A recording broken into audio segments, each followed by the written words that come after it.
La columna vertebral proporciona soporte estructural al tronco y rodea y protege la médula espinal. También proporciona puntos de unión para los músculos de la espalda y para las costillas. Las funciones biomecánicas que desarrolla son las de carga, sostén, protección y difusión de fuerzas axiales y rotacionales, así como de transmisión de movimiento, aparte de una fuerza de soporte y proteger el eje nervioso. En la porción cervical, el raquis soporta el cráneo y debe situarse lo más próximo posible a su centro de gravedad. En la porción torácica, los órganos del mediastino, especialmente el corazón, desplazan el raquis hacia atrás. En la porción lumbar, el raquis, que soporta entonces el peso de toda la parte superior del tronco, recupera una posición central, constituyendo una prominencia en la cavidad abdominal. Transmite el peso del cuerpo a la cintura pélvica. El borde anterior de C1 es sobresaliente y se denomina promontorio sacro. El vértice se va a articular con el coxis. Es la parte más gruesa de la vértebra, que por lo general tiene una forma cilíndrica menos alta que ancha, con una cara posterior cortada. El arco posterior por detrás tiene forma de herradura. A ambos lados de este arco posterior se fija el macizo de las apófisis articulares, de modo que se delimitan dos partes en el mismo, los pedículos por delante del macizo de las apófisis articulares y las láminas por detrás del macizo de las apófisis articulares. Por detrás, en la línea media, se fija la apófisis espinosa. Entre el sacro y la base del cráneo, la columna vertebral intercala 24 piezas móviles. Numerosos elementos ligamentosos garantizan la unión entre las distintas piezas. En un corte horizontal y en una visión lateral se pueden distinguir los elementos fibrosos y ligamentosos. En primer lugar, los anexos al pilar anterior como el ligamento anterior longitudinal, que tiene origen en la base del cráneo y su inserción hasta el sacro en la cara anterior de los cuerpos vertebrales. El ligamento longitudinal posterior, que se encuentra en la cara posterior de los cuerpos vertebrales, tiene origen y se extiende desde la apófisis basilar del occipital y se inserta hasta el canal sacro. Entre los dos ligamentos mencionados anteriormente, de gran extensión, en cada nivel, la unión queda garantizada por el disco intervertebral. Este va a constar de dos partes, la periférica donde está el anillo fibroso constituido por capas fibrosas y la parte central, donde se encuentra el núcleo pulposo. El ligamento amarillo, que es muy denso y resistente, que se une a su homólogo en la línea media y se inserta por arriba en la cara profunda de la lámina vertebral de la vértebra suprayacente, y por abajo en el borde superior de la lámina vertebral de la vértebra subyacente. El ligamento interespinoso, que se prolonga por detrás mediante el ligamento supraespinoso. Este ligamento supraespinoso está poco individualizado en la porción lumbar, en cambio es muy nítido en el tramo cervical. Por otra parte, en el extremo de cada apófisis transversa se inserta a cada lado el ligamento intertransverso. En las articulaciones sigapofisiarias existen potentes ligamentos, como son el ligamento anterior y el ligamento posterior, los cuales refuerzan la cápsula de estas articulaciones. En flexión, el disco intervertebral disminuye su grosor en su parte anterior y aumenta en su parte posterior. El núcleo pulposo se desplaza hacia atrás y aumenta la tensión en la parte posterior del anillo fibroso. En extensión, el disco intervertebral disminuye su grosor en la parte posterior y aumenta en la parte anterior. El núcleo pulposo se desplaza hacia adelante y aumenta la tensión en la parte anterior del anillo fibroso. En la inclinación vertebral, el disco intervertebral disminuye su espesor en el lado de la concavidad. El núcleo se desplaza hacia la convexidad y aumenta la tensión del anillo fibroso del lado de la convexidad. El núcleo pulposo se desliza ligeramente en el sentido del movimiento y se aplana del lado del que se aproximan las mesetas. Tiene capas más fibrosas en donde desde la región más periférica son verticalizadas, pero luego se van hacia oblicuo. Las capas más externas están relacionadas con los movimientos de flexión, extensión e inclinación. Las capas más profundas restringen los movimientos de rotación, tienen resistencias de 25% y tienen un mecanismo de pretensión en donde el anillo pulposo pierde agua, y es la forma en la que se distribuyen las cargas. El núcleo pulposo tiene forma de esfera, el cual está a presión entre dos mesetas vertebrales, las cuales forman una articulación denominada de rótula, y esta nos va a permitir tres tipos de movimiento. La inclinación que se puede dar en el plano sagital, y esto nos refiere hacia la flexión y extensión, la flexión hacia un lado y la extensión hacia el otro, y movimientos de inclinación en el plano frontal conocidos como de inflexión lateral, y como tercer movimiento están los de rotación, que es en una de las mesetas en relación a la otra, y el cual se añade un movimiento de deslizamiento o cizallamiento de una meseta sobre la otra a través de la esfera, como podemos observar. Por otra parte, durante la flexión, la meseta superior se desliza ligeramente hacia adelante y en la extensión el deslizamiento se lleva a cabo hacia atrás. Y ocurre lo mismo en la inflexión lateral, dependiendo el lado de la inflexión, este será el deslizamiento. Como podemos observar, estos serían los movimientos y el de rotación se vería algo así.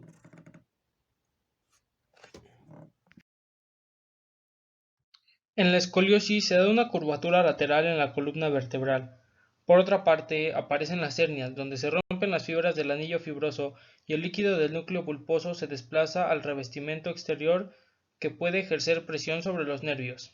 Por otra parte, la hipercifosis, aumento de la concavidad de la columna dorsal.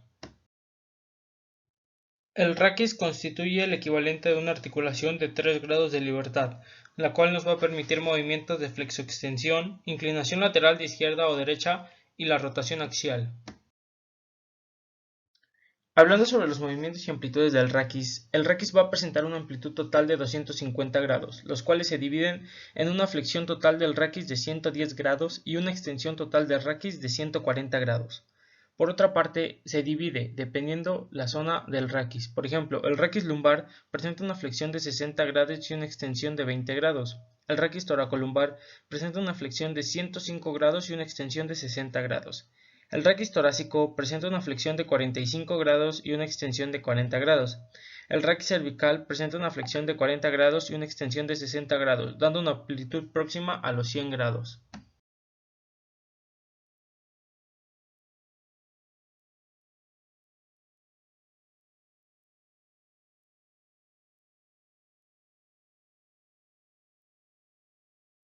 Por otra parte, aparece la inflexión o inclinación lateral, en la cual tomamos como referencia en la base la carilla sacra o la meseta sacra y la cara superior de la primera vértebra sacra, y en cuanto al cráneo se toma como referencia la línea bimastoidea, que es la que pasa por el vértice de ambas apófisis mastoides, y tendremos 4 diferentes grados de movimiento dependiendo de la región. Por ejemplo, la inflexión lateral del raquis lumbar presenta 20 grados de libertad, señalado con la letra L en la imagen de la derecha. La inflexión lateral del raquis torácico, señalado con la letra T, presenta 20 grados. La inflexión lateral del raquis cervical, señalado con la letra C, presenta de 35 a 45 grados. Y la inflexión total del raquis es entre el sacro y el cráneo, que es de 75 a 85 grados en cada lado.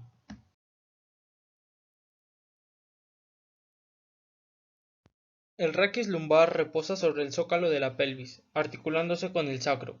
A su vez, soporta el raquis torácico, al que están asociados el tórax y la cintura escapular. Tras el raquis cervical, el raquis lumbar es el más móvil del conjunto del raquis, y como se trata del más cargado por el peso del tronco, es el que presenta más problemas en lo que a patología se refiere.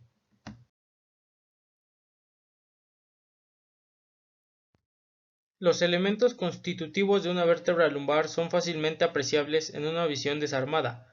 Tenemos al cuerpo vertebral, a las dos láminas, las apófisis espinosas, la apófisis costales, los pedículos, la apófisis articular superior e inferior, la carilla articular y el agujero vertebral.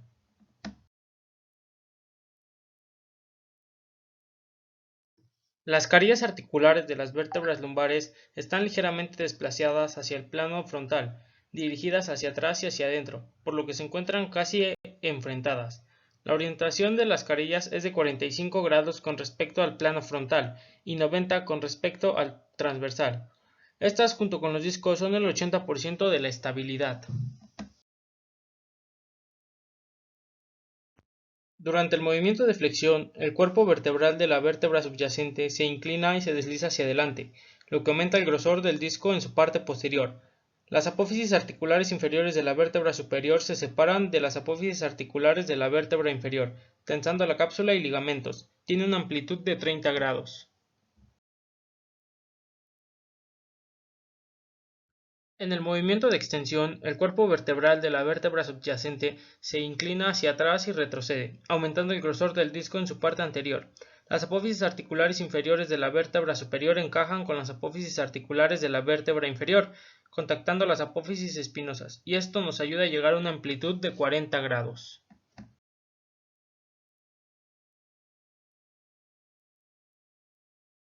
En la inclinación, el cuerpo vertebral de la vértebra subyacente se inclina hacia la concavidad de la inflexión y el disco se inclina hacia la convexidad.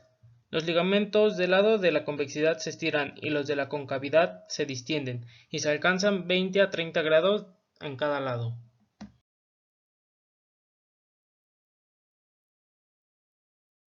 La cintura pélvica va a estar constituida por dos huesos, el ilíacos y el sacro, y dos articulaciones, las sacroiliacas y la sínfisis púbica. Va a tener forma de embudo, y en las mujeres esta va a ser más ancha, extensa, alta, y su abertura superior es más ancha y abierta que la de las pelvis masculinas. Nos va a ayudar a las funciones en el caso de las mujeres en la gestación y parto, función estática del tronco en bipedestación y función de envoltura, sugestión y contracción de las vísceras del abdomen.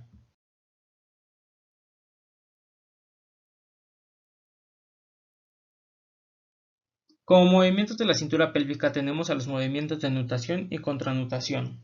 La nutación que se lleva a cabo en la articulación sacroiliaca es una avance y bajada del premonitorio y consiguiente reducción del estrecho superior. Se lleva a cabo en retroceso y elevación del extremo del coxis y es la separación de los isquiones y consiste en el aumento del estrecho inferior. Por otra parte, la contranutación, tomando como eje el ligamento axial, y en este movimiento se va a dar la verticalización del sacro. Va a ocurrir un retroceso y elevación del premonitorio y aumento del estrecho superior, y va a haber un avance y bajada del extremo del coxis y reducción del estrecho inferior. El raquis dorsal desempeña fundamentalmente un papel de protección del eje medular. Biomecánicamente, el raquis torácico es más estable que el lumbar, por sus estructuras óseas circundantes, o sea, las costillas y la musculatura que éste presenta. La vértebra torácica o típica presenta un cuerpo vertebral, el cual su diámetro transversal es casi igual al diámetro anteroposterior, es más alto que las lumbares y su contorno anterior y lateral está excavado. En la parte posterolateral de las mesetas vertebrales se observa una carilla oval, recubierta de cartílago y la carilla articular costal. En la parte posterolateral del cuerpo se implantan los pedículos.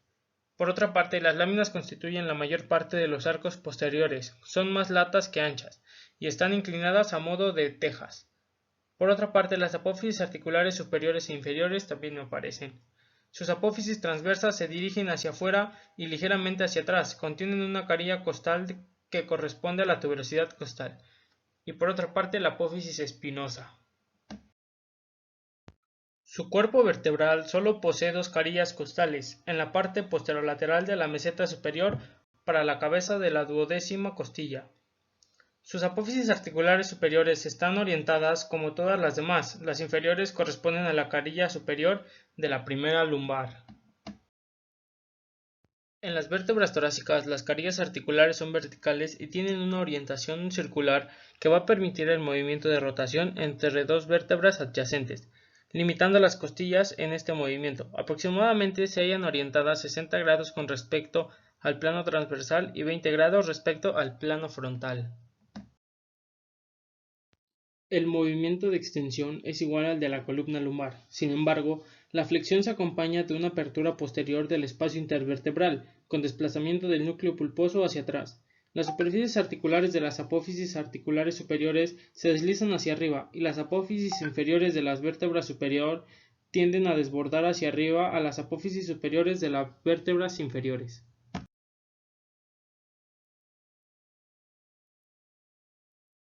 Los movimientos de extensión se realizan en un plano sagital, donde el disco se aplasta hacia atrás y se ensancha hacia adelante. Por otra parte, el núcleo pulposo va hacia adelante, y esto aumenta la tensión de las fibras anteriores del anillo.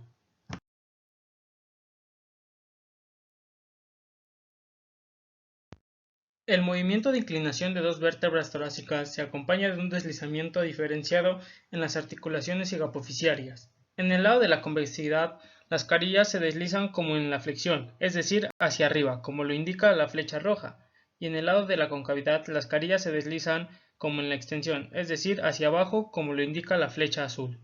La línea de las apófisis transversas MM forma con la línea de las apófisis transversas NN de la vértebra subyacente un ángulo igual al ángulo de inclinación 1.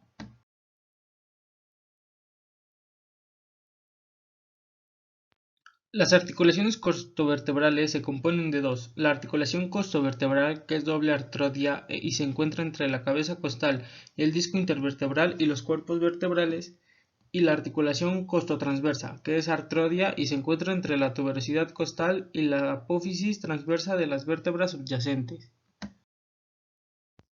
En las costillas inferiores, que se muestran en la figura 15, el eje XX en centros OO se aproxima a un plano sagital. En consecuencia, el movimiento de elevación de la costilla conlleva un aumento del diámetro transversal del tórax, como se muestra en la figura 17.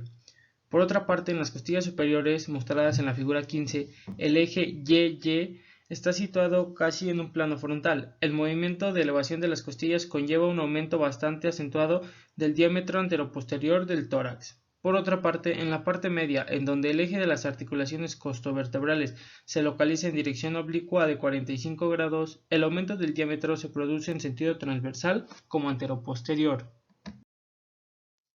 Durante el movimiento de las costillas, se puede constatar que la parte más lateral de las costillas se eleva y se separa del eje del cuerpo. El extremo anterior de la costilla se eleva y se separa del plano de simetría, como lo podemos observar en la imagen 18 y 19. Simultáneamente, el esternón se eleva y el cartílago costal toma una dirección más horizontal, formando un ángulo con su posición inicial. Este movimiento angular se lleva a cabo en la articulación condroesternal.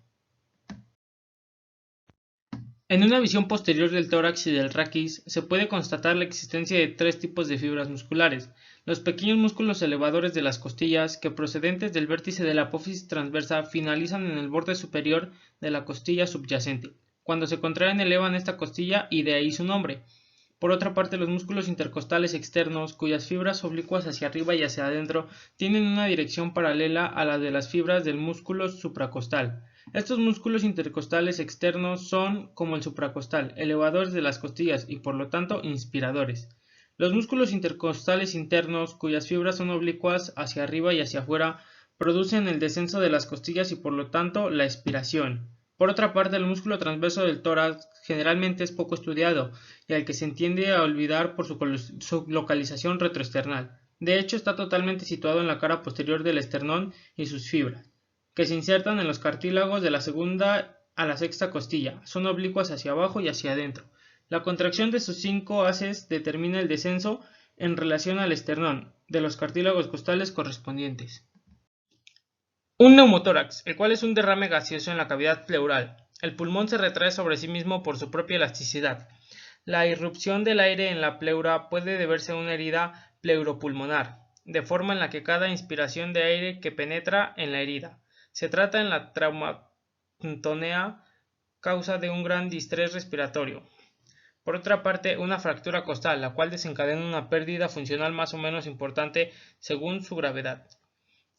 Una obstrucción bronquial, la cual provoca una atelectasia en el territorio del bronquio, ya que no respira, y el tejido pulmonar o parénquima se retrae. El lóbulo superior izquierdo sufre una atestasia por obstrucción del bronquio del lóbulo superior izquierdo. El tórax cumple con distintas funciones, como la protección de órganos importantes y vitales en el ser humano, como lo son el corazón, los pulmones, el esófago y el diafragma.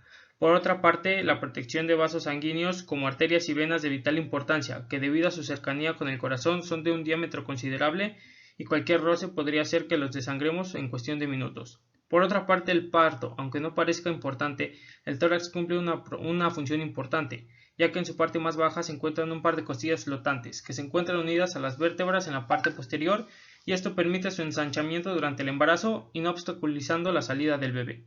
Por último, la respiración, ya que el tórax no es totalmente rígido y se puede ensanchar durante el proceso de la respiración, y esto permite la expansión de los pulmones durante el proceso de la inspiración, sin la que no podíamos existir.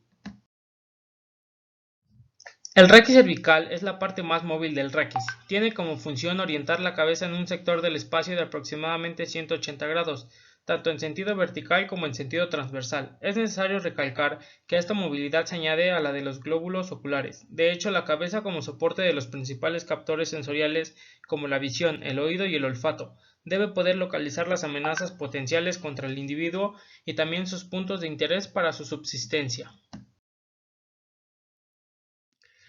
El raquis cervical superior, señalado con el número 1, también denominado raquis suboccipital, que contiene la primera vértebra cervical o atlas y la segunda vértebra cervical o axis. Estas piezas esqueléticas están unidas entre sí además de con el hueso occipital por una compleja cadena articular con 3 ejes y 3 grados de libertad. Por otra parte, el raquis cervical inferior, señalado con el número 2, que se extiende desde la meseta inferior del axis hasta la meseta superior de la primera vértebra torácica.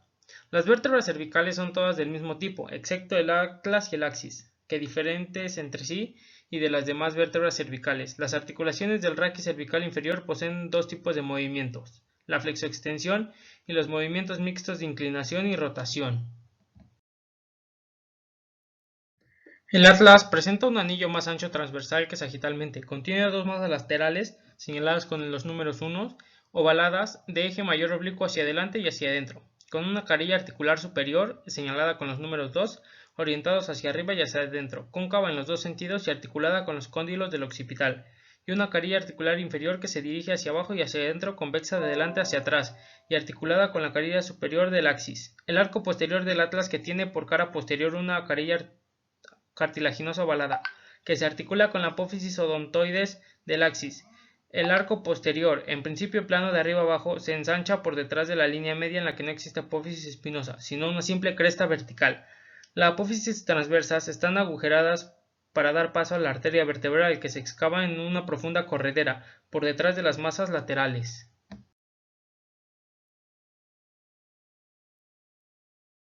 El axis presenta un cuerpo vertebral señalado con el número 9, cuya cara superior recibe en su centro la apófisis odontoides, señalada con el número 11, también denominada diente del axis, y que sirve de pivote a la articulación atlantoaxial.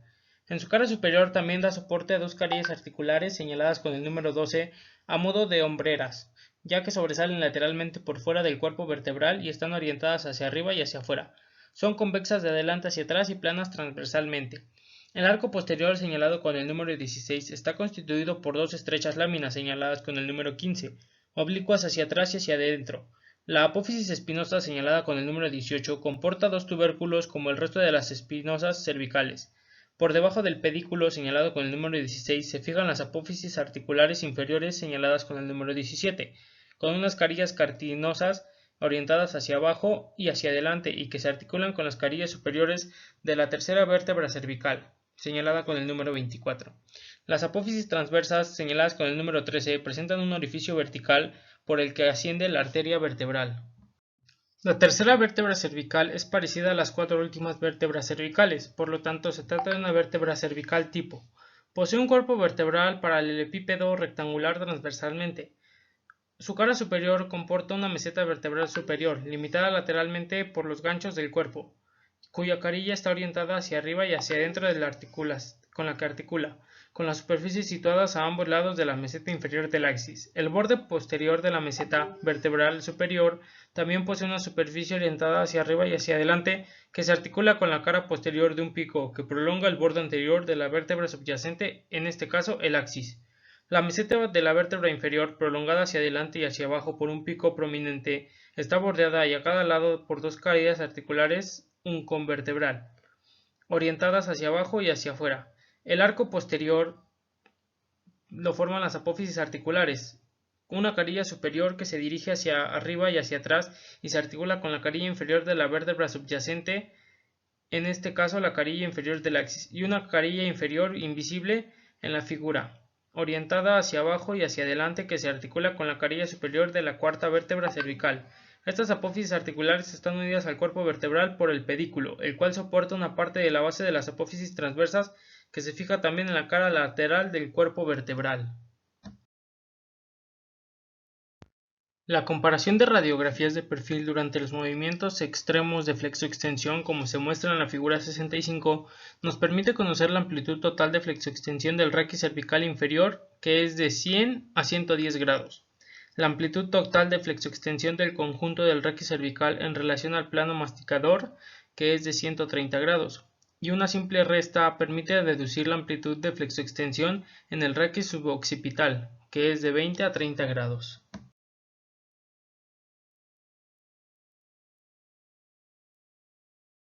En las radiografías de frente tomadas con inclinación de cabeza, como en la imagen 66, se puede apreciar la amplitud total de inclinación, que es aproximadamente de unos 45 grados. Además, trazando la línea que une las dos apófisis transversas del atlas por una parte y por otra la línea que une la base de las apófisis mastoides, se halla aproximadamente una amplitud de 8 grados en la inclinación lateral del raquis suboccipital, es decir, únicamente en la articulación atlanto-occipital.